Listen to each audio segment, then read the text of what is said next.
نحمده ونصلي على رسوله الكريم أما بعد فأعوذ بالله من الشيطان الرجيم بسم الله الرحمن الرحيم رب اشرح لي صدري ويسر لي أمري واحلل عقدة من لساني يفقه قولي رب زدني علما اللهم فقهنا في الدين اللهم انفعنا بما علمتنا وعلمنا ما ينفعنا وزدنا علما ربي يسر ولا تعسر وتمم بالخير وبك نستعين اللهم ارزقنا اخلاص الہی آمین۔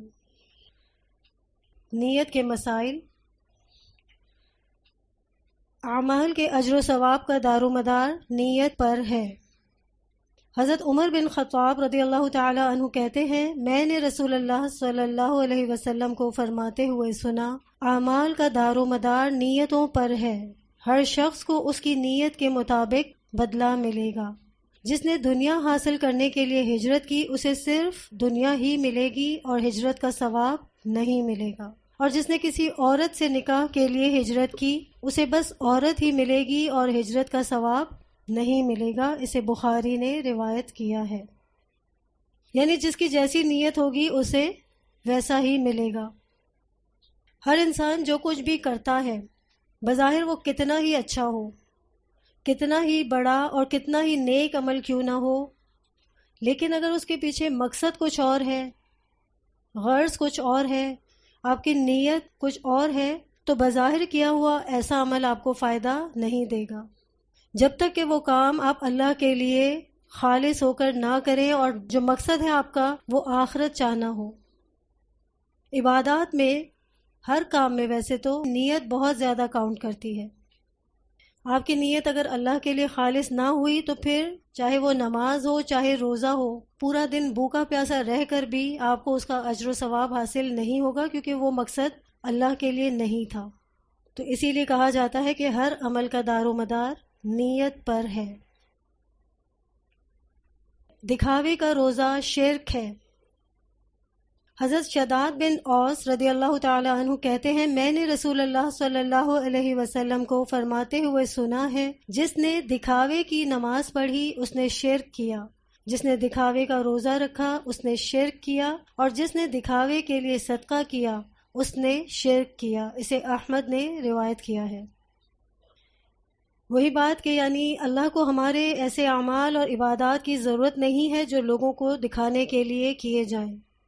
اگر ہماری نیت یا مقصد یہی ہے کہ ہم لوگوں کو دکھانا چاہتے ہیں یا لوگوں سے سنوانا چاہتے ہیں کہ ہم کتنے عبادت گزار ہیں، کتنے دیندار ہیں، تو اللہ کے نزدیک چاہے وہ نماز ہو چاہے روزہ ہو یا ارکان اسلام سے جڑی ہوئی کوئی بھی عبادت ہو، حج ہو، زکوٰۃ ہو، صدقہ ہو، اگر اس میں دکھاوا کرنا مقصد ہے تو اللہ کے نزدیک تو وہ عبادات ہی نہیں ہے۔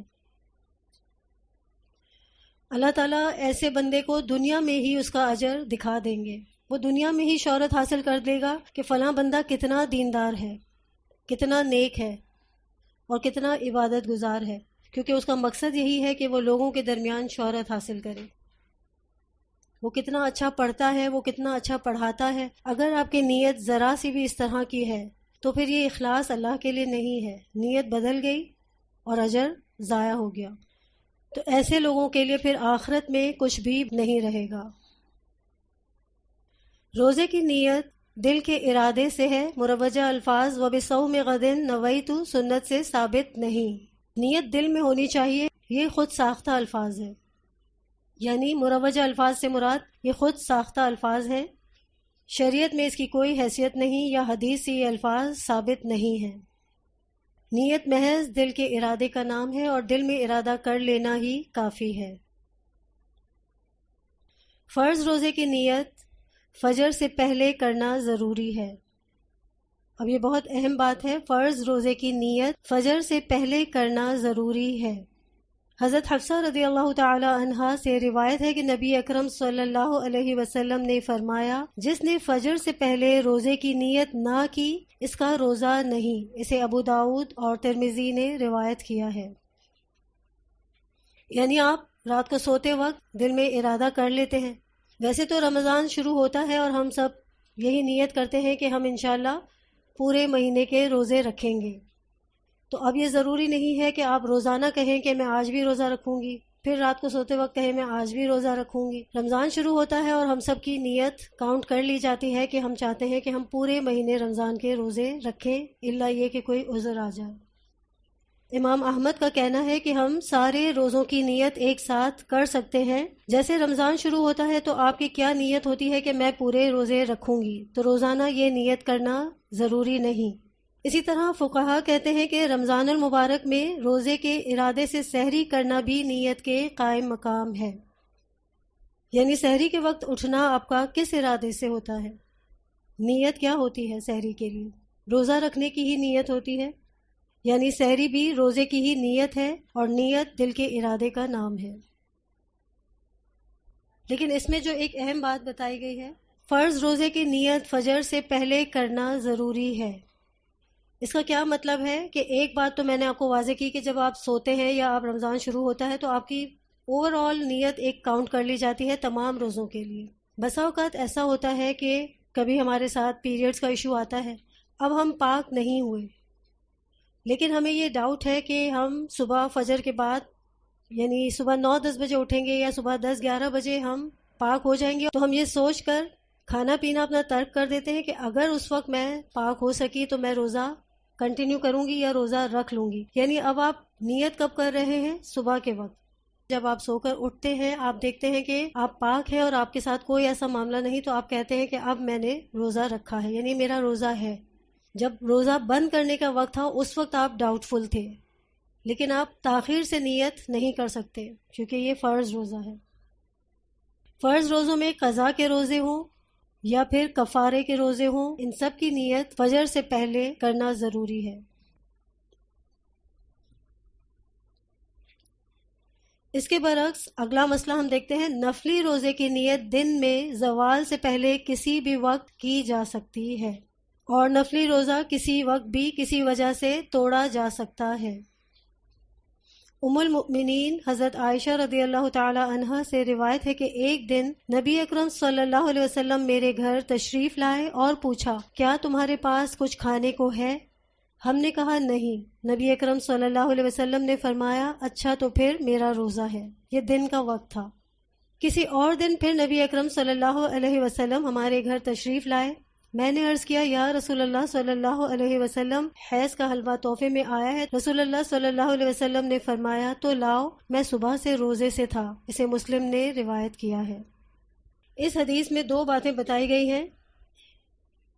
پہلی تو یہ کہ آپ صلی اللہ علیہ وسلم نے کھانے کو کچھ طلب کیا۔ اس کا مطلب کیا ہے کہ آپ صلی اللہ علیہ وسلم اس وقت بحالت روزہ نہیں تھے، یہ دن کا وقت تھا۔ آپ صلی اللہ علیہ وسلم تشریف لائے اور انہوں نے کہا کہ کچھ کھانے کو ہے، تو حضرت عائشہ نے کہا کہ کچھ بھی نہیں ہے، تو پھر آپ صلی اللہ علیہ وسلم نے کہا کہ اچھا تو پھر میرا روزہ ہے۔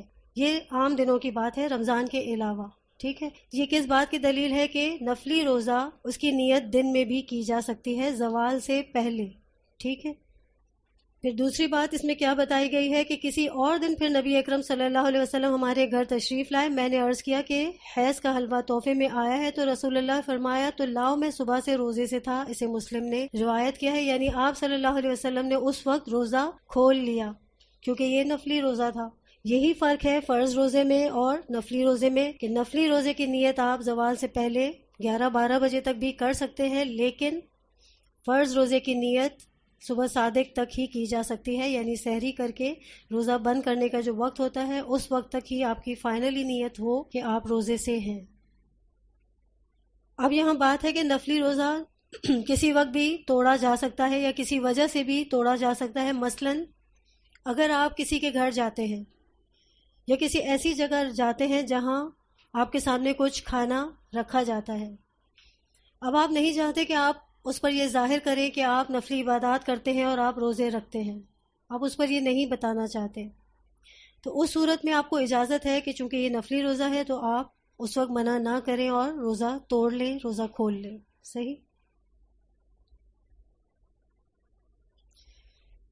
ایک اور بات کہ جو میں نے آپ سے کہی کہ نفلی روزے کی نیت زوال سے پہلے کسی وقت بھی کی جا سکتی ہے. اب اس کا ہرگز یہ مطلب نہیں کہ آپ نے صبح اٹھ کر پہلے 8 بجے 7 بجے ناشتہ کر لیا، پھر آپ نے کہا کہ 11 اور 12 بج رہے ہیں، اب میں نفلی روزے کی نیت تو کی جا سکتی ہے، میں کر لیتی ہوں.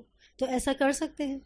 ایسا نہیں کر سکتے. اس کے لیے بھی یہی شرط ہے کہ آپ نے صبح صادق سے لے کر جب سحری کا وقت ختم ہوتا ہے اس کے بعد سے لے کر پورا دن جب تک کہ آپ نے نیت نہ کی اس وقت تک آپ نے کچھ بھی کھایا پیا بھی نہ ہو، اور روزے کے منافی جو بھی کام ہوتے ہیں مثلا جماع وغیرہ جس سے بھی روکا گیا ہے اس میں سے کوئی بھی عمل نہ کیا گیا ہو، اس صورت میں ہی روزہ رکھا جا سکتا ہے، ورنہ نہیں. ٹھیک ہے،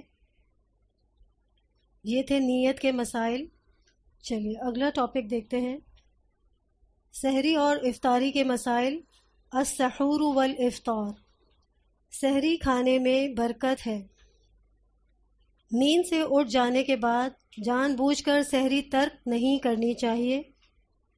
حضرت انس رضی اللہ تعالی عنہ سے روایت ہے کہ رسول اللہ صلی اللہ علیہ وسلم نے فرمایا سحری کھاؤ کیونکہ سحری کھانے میں برکت ہے. اسے بخاری اور مسلم نے روایت کیا ہے.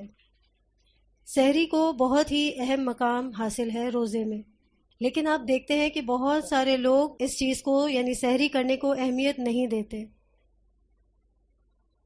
یا پھر ایسا ہوتا ہے کہ رات کو ہی کچھ نہ کچھ کھا پی کر سو جاتے ہیں اور کہتے ہیں اب سحری میں مجھ سے کچھ بھی نہیں کھایا پیا جائے گا، اس لیے بس پانی پی کر میں روزہ بند کر لوں گی اور اس کے بعد فجر ادا کر لوں گی. تو ایسا نہیں کرنا چاہیے کیونکہ سحری کھانے میں برکت ہے. اب یہاں برکت سے کیا مراد ہے؟ برکت سے مراد یہ ہے کہ بہت تھوڑا سا بھی کھایا ہوا ہمارے لیے کافی ہو جاتا ہے. یہ نہیں کہا گیا کہ آپ بہت زیادہ کھائیں تو ہی برکت ہے. برکت سے مراد یہ ہے کہ اگر آپ نے تھوڑے بھی لقمے کھا لیے اور پانی پی لیا تو یہ آپ کے لیے ایک سیلف سیٹسفیکشن ہو جائے گی، اور اس کا فائدہ یہ ہوگا کہ اس کی برکت آپ پورا دن دیکھیں گے کہ آپ کو اللہ کی عبادت کرنا آسان لگے گا اور بہت سارے کام بھی ساتھ ساتھ آپ کرتے رہیں گے. یعنی اس کا کیا فائدہ ہوا کہ اس کی برکت سے اللہ کی اطاعت میں مدد ملتی ہے. پھر ایک اور برکت یہ ہے کہ روزہ دار مسلسل روزہ رکھنے سے اکتاتا نہیں. جو سحری نہیں کرتے وہ تھکن محسوس کرتے ہیں، جس کی وجہ سے ان کے لیے دوبارہ روزہ رکھنا بھی مشکل ہو سکتا ہے. آپ سحری کرتے ہیں پھر پورا دن آپ فریش ہوتے ہیں، پورا دن آپ بھوکا پیاسا رہ کر اللہ کی عبادات بھی عام دنوں کی نسبت زیادہ کرتے ہیں، تو یہ سب سحری ہی کی برکت سے ہوتا ہے. سحری کی ایک برکت اور بھی ہے کہ اس سے اتباع رسول اور اہل کتاب کی مخالفت کر کے ثواب حاصل ہوتا ہے.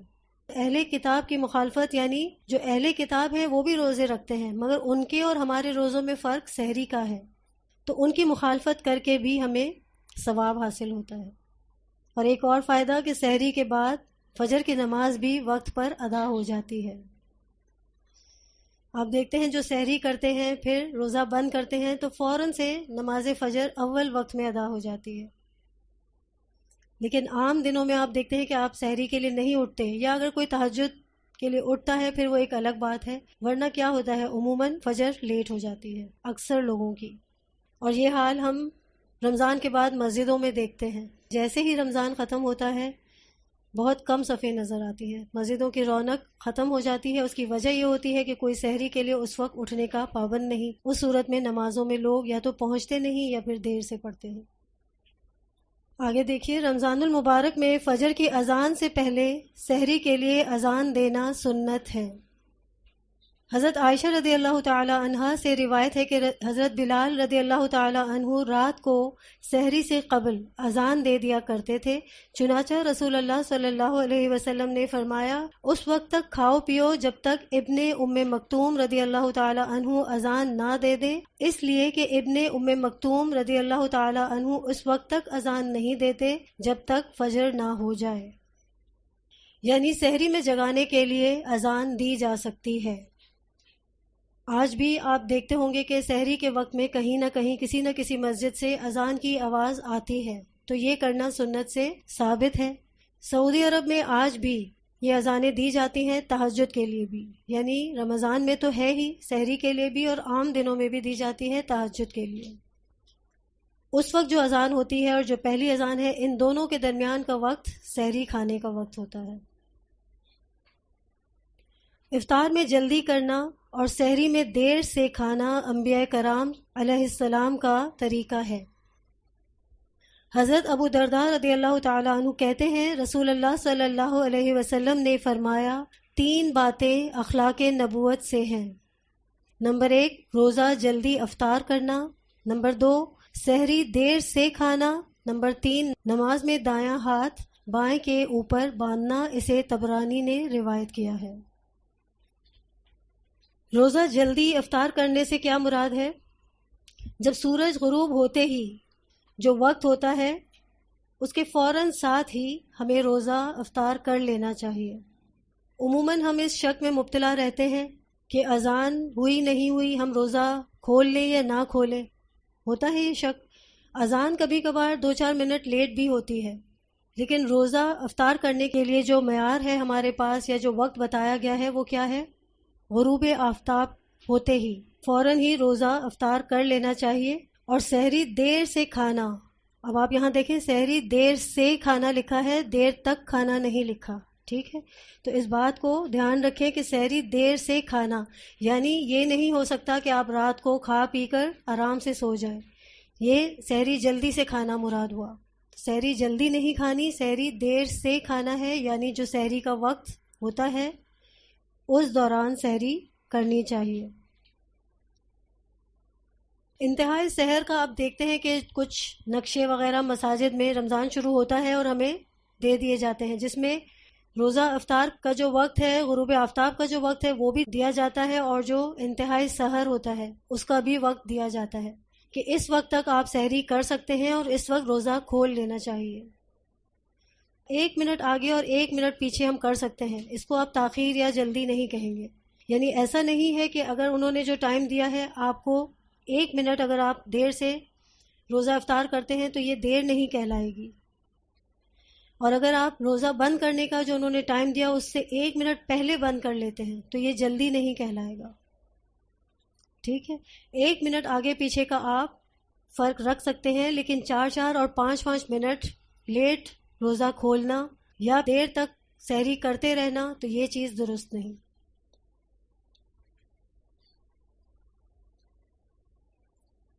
آگے دیکھتے ہیں، سحری کھاتے اذان ہو جائے تو کھانا فوراً ترک کرنے کی بجائے جلدی جلدی کھا لینا چاہیے۔ حضرت ابو ہریرہ رضی اللہ تعالی عنہ سے روایت ہے کہ رسول اللہ صلی اللہ علیہ وسلم نے فرمایا جب کوئی آدمی اذان سنے اور پینے کا برتن اس کے ہاتھ میں ہو تو اسے فوراً نہ رکھ دے بلکہ اپنی ضرورت پوری کر لے۔ اسے ابو داؤد نے روایت کیا ہے۔ آپ دیکھیں کہ یہاں پر پینے کا برتن کہا گیا ہے، کھانے پینے کا برتن نہیں، صحیح؟ آدمی اذان سنے اور پینے کا برتن اس کے ہاتھ میں ہو تو اسے فوراً نہ رکھ دے۔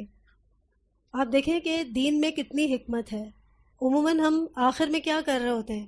یا پانی پی رہے ہوتے ہیں یا چائے پی رہے ہوتے ہیں، تو یہاں پر بھی پینے ہی کی بات آئی کہ آخر میں جب آپ کچھ پی رہے ہوں اور اذان ہو جائے تو فوراً سے رکھ نہیں دینا چاہیے، بلکہ پینے کا جو بھی برتن آپ کے ہاتھ میں ہو اسے جلدی جلدی پورا کر لینا چاہیے۔ لیکن یہاں علماء اس بات کی اجازت دیتے ہیں کہ اگر کھانے کی بھی کوئی چیز آپ کے ہاتھ میں ہے، یعنی رزق آپ کے ہاتھ میں ہے، تو 2-4 لقمے وہ بھی کھا لینے چاہیے۔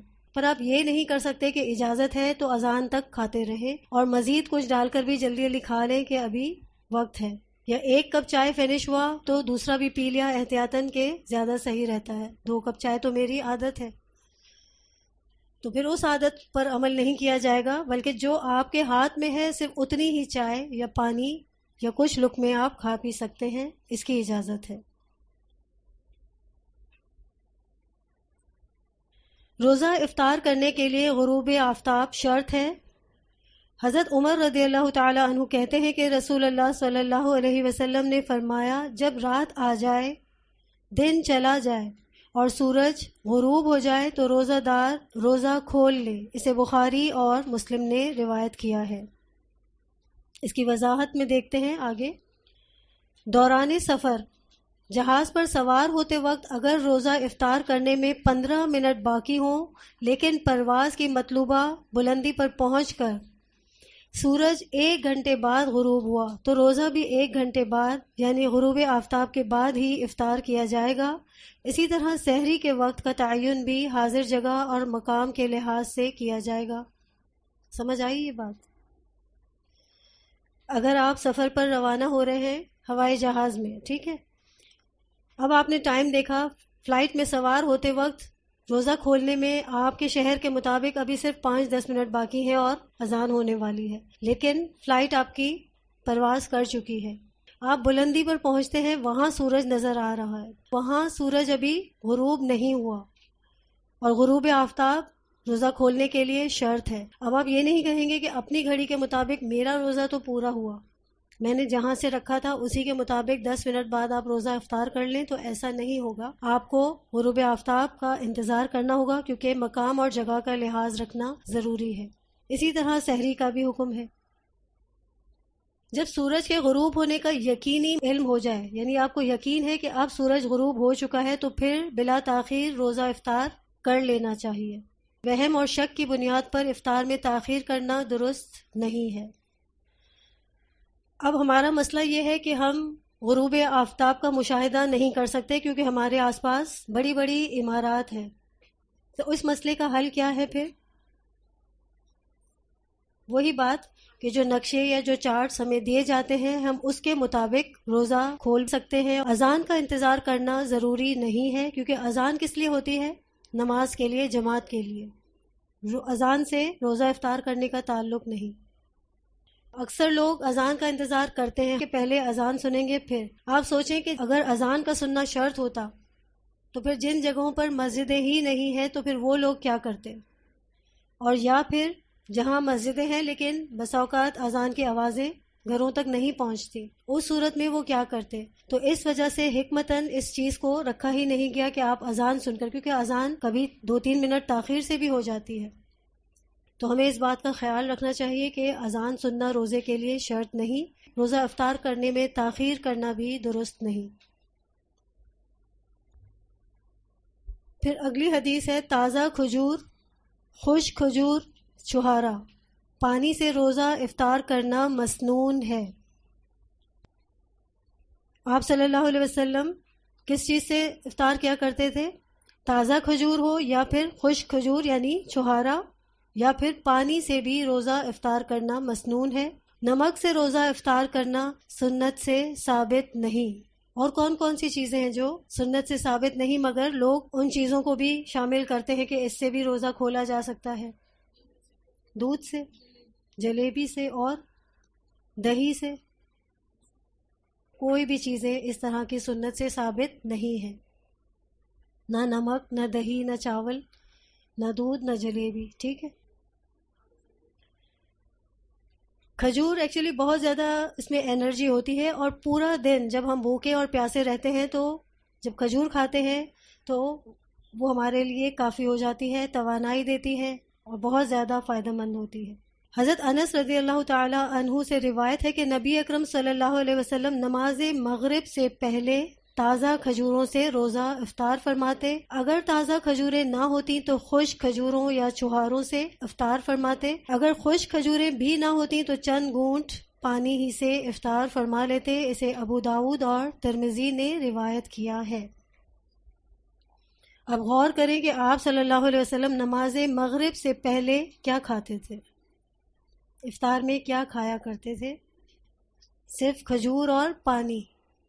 اس سے کیا پتہ چلتا ہے کہ نماز مغرب سے پہلے اتنا ہی کھا لینا اور نماز کے لیے اٹھ جانا کافی ہے۔ یہاں کہیں بھی یہ نہیں دیا گیا کہ نماز سے پہلے اچھا خاصا کھائیں پیئیں، سموسے، پکوڑے، جلیبی، پھر آپ فریش ہو کر نماز پڑھیں تو زیادہ خشوع کے ساتھ پڑھیں گے۔ آپ نے 2 کھجور بھی کھا لی نا تو کافی ہو جاتا ہے، اس سے بہت انرجی مل جاتی ہے۔ ٹھیک ہے کہ اللہ تعالیٰ اس مہینے میں بہت ساری برکتیں دے دیتا ہے اور ہر کوئی اپنے گھر میں کچھ نہ کچھ انتظام کرتا ہے، لیکن اتنا نہ کھانا چاہیے کہ آپ کی نمازیں لیٹ ہو جائیں، یعنی آپ روزہ کھولنے میں اتنی دیر لگائیں کہ آپ کی مغرب میں تاخیر ہو جائے۔ تو اس وقت بہتر یہی ہے کہ اس سنت پر عمل کرتے ہوئے صرف کھجور پانی لیں اور نماز کے لیے کھڑے ہو جائیں۔ اور ویسے بھی یہ شہر الطعام نہیں ہے، شہر الصیام ہے، ٹھیک ہے۔ آگے دیکھتے ہیں، روزہ افطار کرتے وقت درج ذیل دعا مانگنا مسنون ہے۔ حضرت عبداللہ بن عمر رضی اللہ تعالی عنہما سے روایت ہے کہ نبی اکرم صلی اللہ علیہ وسلم جب روزہ افطار فرماتے تو یہ دعا پڑھتے، ذهب الظمأ وابتلت العروق وثبت الاجر انشاءاللہ۔ ترجمہ ہے اس کا، پیاس ختم ہوئی، رگیں تر ہو گئی اور روزے کا ثواب انشاءاللہ پکا ہو گیا۔ اسے ابو داؤد نے روایت کیا ہے۔ یہ مسنون دعا ہے جو روزہ افطار کرنے کے بعد پڑھی جاتی ہے۔ روزہ افطار کرنے سے پہلے کوئی دعا سنت سے ثابت نہیں۔ یہ دعا کس کس کو یاد ہے؟ آپ یہ ہوم ورک لکھ لیں کہ اس دعا کو آپ کو یاد کرنا ہے، یہ آپ کا ہوم ورک ہے، اور انشاءاللہ اس مسنون دعا کو آپ لازم مانگیں گے۔ روزہ افطار کروانے والے کا اجر روزہ افطار کرنے والے کے برابر ہے۔ حضرت زید بن خالد جوہنی رضی اللہ تعالی عنہ کہتے ہیں کہ رسول اللہ صلی اللہ علیہ وسلم نے فرمایا، جس نے روزہ دار کو روزہ افطار کرایا اسے بھی اتنا ہی اجر ملے گا جتنا اجر روزہ دار کے لیے ہوگا، اور روزہ دار کے اجر سے کوئی چیز کم نہ ہوگی۔ اسے ترمذی نے روایت کیا ہے۔ یعنی روزہ رکھنے کا جو ثواب روزہ دار کو ملے گا، افطار کرانے والے کو بھی اتنا ہی اجر ملے گا۔ روزہ دار سے اس کا کچھ اجر لے کر افطار کروانے والے کو نہیں دیا جائے گا، یعنی روزے دار کے اجر میں کوئی کمی نہیں کی جائے گی، اور اللہ اپنی خاص رحمت سے دونوں کو ایک جتنا ہی اجر عطا کریں گے۔ روزہ افطار کروانے والے کو درج ذیل دعا دینی چاہیے۔ حضرت انس رضی اللہ تعالی عنہ کہتے ہیں، رسول اللہ صلی اللہ علیہ وسلم جب کسی کے ہاں روزہ افطار فرماتے تو یہ دعا دیتے، افطر عندکم الصائمون واکل طعامکم الابرار وتنزلت علیکم الملائکہ۔ ترجمہ ہے اس کا، روزہ دار تمہارے ہاں روزہ افطار کرتے رہیں، نیک لوگ تمہارا کھانا کھاتے رہیں، اور فرشتے تمہارے ہاں رحمت لے کر نازل ہوتے رہیں۔ اسے احمد نے روایت کیا ہے۔ روزہ دار تمہارے ہاں روزہ افطار کرتے رہیں، یعنی آئندہ بھی تمہیں اس نیکی کا موقع ملتا رہے۔ نیک لوگ تمہارے ہاں کھانا کھاتے رہیں، یعنی عبادت گزار روزہ دار تمہارے ہاں کھانا کھاتے رہیں، اور فرشتے تمہارے ہاں رحمت لے کر نازل ہوتے رہیں۔ اب آپ دیکھیں کہ روزہ افطار کروانے کا بے تحاشا اجر و ثواب ہے، لیکن اس کا یہ مطلب نہیں کہ آپ بہت بڑے بڑے پیمانے پر افطار کی دعوتیں دینے کا اہتمام کریں۔ کھجور اور پانی سے بھی آپ کسی کو روزہ افطار کروا سکتے ہیں۔ یہ نہیں کہ آپ کوئی بڑے لیول پر بڑی دعوتیں کریں گے تو ہی اس کا اجر اور ثواب آپ کو ملے گا۔ تو اس کا آپ گھر میں بیٹھ کے بھی ایک عملی پریکٹیکل کر سکتے ہیں۔ وہ کس طرح سے کہ آپ جب اپنے گھر میں بیٹھ کے روزہ کھولتے ہیں، اس نیکی کو حاصل کرنے کے لیے یہ کریں کہ کھجوریں ساری اپنی طرف رکھ لیں، اور جیسے ہی روزہ کھلنے کا وقت قریب ہو سب کی پلیٹس میں آپ خود ایک ایک کھجور سرو کر دیں۔ اس سے کیا ہوگا؟ سب نے آپ کی طرف سے روزہ کھولا۔ ٹھیک ہے۔ اس کے علاوہ رمضان شروع ہونے سے پہلے آپ نے دیکھا ہوگا کہ بہت سارے لوگ ایک دوسرے کو تحفے میں کھجوریں پیش کرتے ہیں۔ جب جب روزہ دار اس کھجور سے روزہ کھولیں گے آپ کو اس کا اجر ملتا رہے گا۔ تو یہ بھی ایک طریقہ کار آپ اپنا سکتے ہیں۔ گھر بیٹھے بیٹھے روزانہ کا آپ کا جو روزہ ہے اس کا بھی اجر مل رہا ہے، اور کسی اور کے روزے کا بھی اجر آپ کے نامہ اعمال میں لکھا جاتا رہے گا۔ تو کوشش کیجیے گا کہ اب جو سال رمضان آئے تو اس میں آپ روزہ افطار کروائیں اپنے گھر والوں کو، اور اگر کوئی رشتہ داروں کو بھی بلواتا ہے تو اس بات کا خاص خیال رکھیں کہ دیکھیں، دیکھنے میں تو یہ بہت بڑی نیکی ہے، روزہ کھلوانا ایک بہت بڑی نیکی ہے، مگر اس کے پیچھے ایسا نہ ہو کہ آپ روزے کی تیاری میں یا اس کے اہتمام میں اتنا وقت لگا دیں، جب روزہ کھل جائے تو آپ اپنی نماز تراویح کے لیے بھی اپنے آپ کو اس قابل نہ سمجھیں کہ آپ تراویح پڑھ سکیں، یا پھر آپ سونا پسند کریں کہ اب میں تھوڑی دیر سوؤں گی تب ہی اپنی عشاء یا تراویح پڑھ سکوں گی۔ تو اتنا خود کو نہیں تھکانا۔ بظاہر تو یہ اچھا کام ہے، لیکن اس کا نتیجہ پھر درست نہیں ہوگا، اور ہمیشہ نتیجے کو دیکھ کر ہی کام کا آغاز کرنا چاہیے۔ یعنی ایک نیکی کرتے وقت دوسری نیکیوں کو ختم کر دینا یہ درست نہیں، بلکہ اعتدال کے ساتھ معاملہ کرنا ہے۔ بے شک آپ لوگوں کو بھی گھر بلا کر افطار کروائیں۔ تو ہمارا یہ ٹاپک بھی مکمل ہوا۔ ہماری پوری کوشش ہونی چاہیے کہ سب لوگ قرآن اور سنت کے مطابق عمل کریں، ہمارا عقیدہ درست ہو جائے، ہم قرآن اور سنت کے مطابق ہو جائیں، ہماری نسلیں قرآن اور سنت کے مطابق عمل کرنے لگے. ہمارے تمام عزیز رشتہ دار، ہمیں ان کی نیت اور خلوص کے ساتھ اصلاح کرنی ہے، اور اللہ ہدایت کا ذریعہ تمام انسانوں کے لیے ہمیں بنا دے کہ لوگ قرآن اور سنت پر عمل کرنے لگے انشاءاللہ. وآخر دعوانا ان الحمد للہ رب العالمین. سبحان ربک رب العزة عما یصفون وسلام علی المرسلین والحمد للہ رب العالمین. سبحانک اللہم وبحمدک نشہد ان لا الہ الا انت.